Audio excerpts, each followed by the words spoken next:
Hello mga kasari, magandang hapon sa inyong lahat. So for today's video guys, ay magpa-price update po ako ulit sa inyo dahil kanina guys ay namili kami sa Pure Gold Silang ni partner.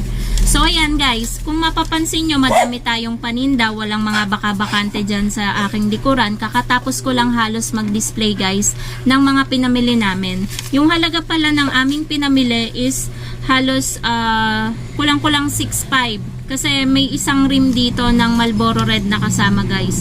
So, ang total ng aming pinagbayaran ay 6,410 pesos. So, bali tatlong eco bag lang to mga kasari na malalaki. So, mag-start na tayo mga kasari. So, dito muna tayo sa may mga linya. So, unahin natin guys yung ilalim. Dito guys, yung mga nag-price increase. Yan, nag-price increase po kasi nito lang ang Tide at ang Ariel. Yung twin pack, yung animan na may pre na 6+1. So, ang puhunan na po niya ay 90.50. Yung anim lang yun guys na twin pack. Bali pumapatak na po ang Tide at ang Ariel ng 15.08. Bali, nag-price increase po ako dito sa tindahan. From 17 pesos, ginawa ko na pong 18 pesos ang bentahan ko po. Sa puhunan po mga kasari na 15.08, 18 po ang aking bentahan. So, ang ingay ng aking mga alaga. Sa Sunrocks naman po mga kasari. Yan, bumili ako ng 250 ml original. Ang puhunan po niya ay 18.50. 22 pesos ko po binibenta. And then, sa Head and Shoulders naman po, alam nyo naman po na mahal na ang Head and Shoulders. Bentahan ko po is 9. Bali, sa isang sachet po, pumapatak po na 7.20 ang puhunan. Tapos, dahil may nag-request po kaninang umaga, nung charcoal po na Colgate, yung sachet. So, bumili po ako, yung toothpaste po iyon. 6 na peraso. Buti may 6 na peraso sa Pure Gold. 66 po yung punan, so bali pumapatak 11. So, ibebenta ko po siya ng 13 pesos para may 2 pesos po ako. So, Downy naman po, sa Downy na mga single, 6.18 po yung puhunan. Binebenta ko po ng 8. Tapos, Sunrocks Original naman po na 100 ml, 11 pesos po ang aking puhunan. Puhunan po, 14 ang aking bentahan. Tapos, sa Sunrocks naman po na Color Safe, 225 ml. 30 ang puhunan, 35 po bentahan ko. Tapos, Safeguard, 20 puhunan, 23 ang aking bentahan. Tapos, sa Eden naman po, ayun po yung nag-iisa sa taas. Paisa-isa lang po ako kung bumili niyaan. Kasi hindi naman po siya talaga masyadong hanapin. 55 yung puhunan, 60 ang bentahan ko. So, plus 5 lang po ako.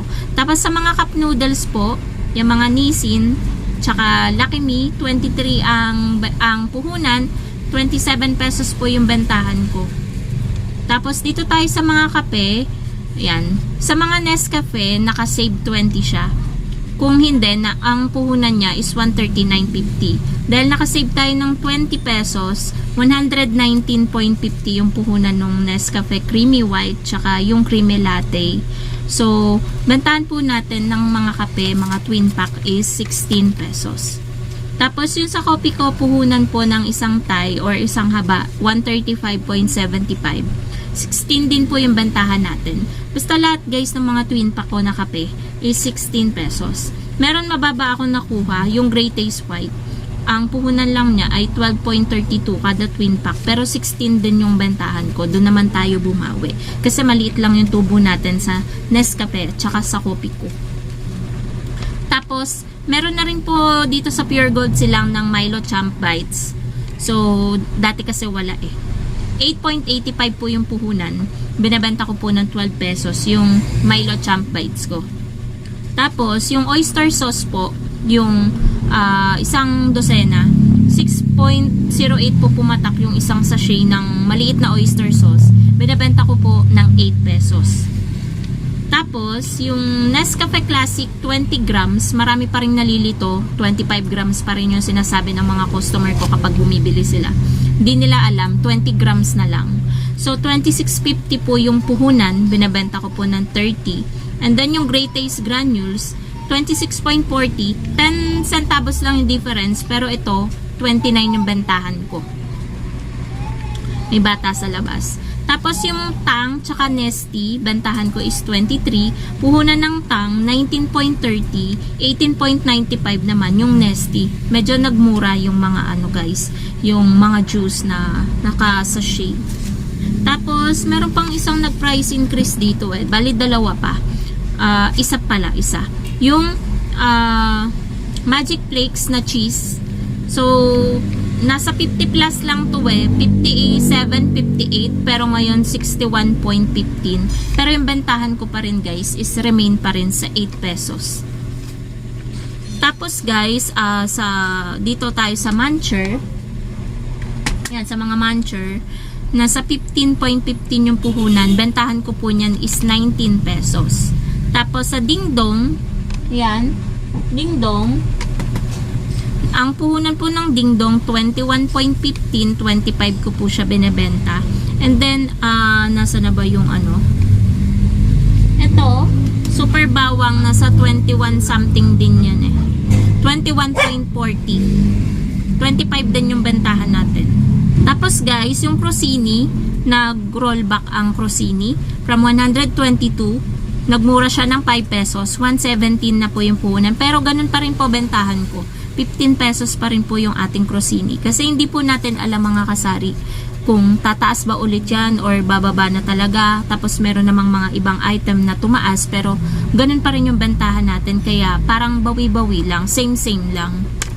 Tapos yung puhunan guys ng Mentos, yung 50 ang laman, yung 5-4 ang bentahan natin, 43.75 yung isang balot. Tapos White Rabbit, 48.40 yung isang balot, 50 pieces yung laman niya, 'di ba?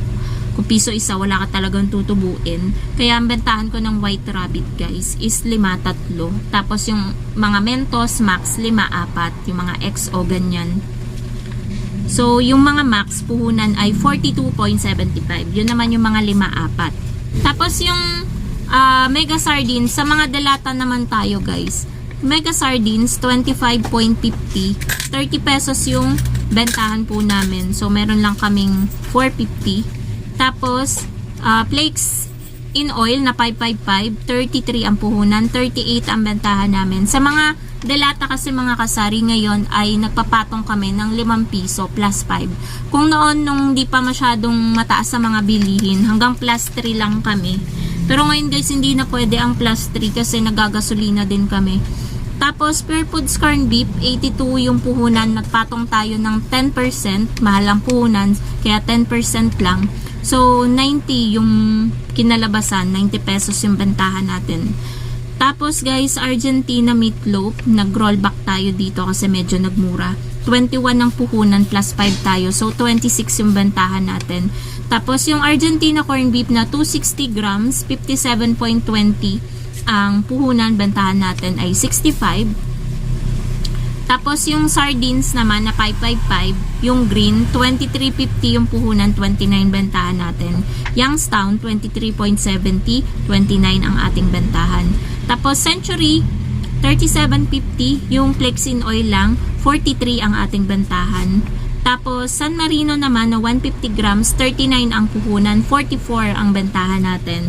Tapos yung maliit nga, yung Easy Open, 30.50, 35 ang bentahan natin. Cowbell, 42, 48 ang bentahan natin. Tapos Nestle Cream, ang puhunan ay 70, 78 ang ating bentahan. Tapos ayun nga, yung C2 na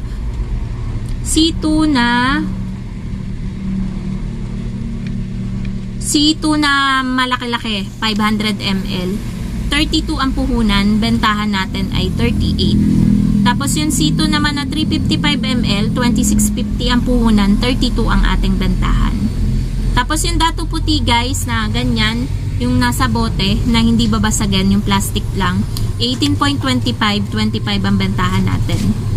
Tapos guys, yung patis naman, na Dato Puti, 150 ml yung naka-pouch. Ayan siya. Ito. Yan. 14.30 ang puhunan. Binibenta natin siya ng 18. Tapos guys, tomato paste, 19.25. Binibenta ko siya ng 25. Tapos yung Tomato sauce, 19.50, ganun din, 25. Magic Sarap, 77 yung 16 sachet. So, 6 pesos yung Magic Sarap natin. Yun na, tapos na tayo guys. Yung sa mga konting chichirya na binili namin, yung tagtatan yung bentahan namin. Puhunan ng tortillo, 7.80. May bumili lang mga kasari ng sigarilyo. Yung 7.80, yung snacku, 7 pesos ang puhunan. Tagtatan natin to ha dito sa tindahan. Oishi na cracklings, 6.90. 6.90 din yung potato price. Nagmura yung bata. Tapos yung snacku, 7 pesos. So yan yung mga tagtatan natin. Yan yung puhunan. Tapos 6.90 yung maanghang na oishi. So yun lang mga kasari, mga pinamili namin. Worth 6,410. Tapos iles nyo yung isang rim na Marlboro Red, 1,760. So yun guys, ang mahal na mga bilihin. Always nyo i-check palagi yung mga resibo nyo kasi hindi nyo alam kung alin yung tumataas or yung bumababa. So yun lang naman mga kasari ang ating vlog for today. Thank you so much for watching and happy selling po sa inyong lahat. Bye guys.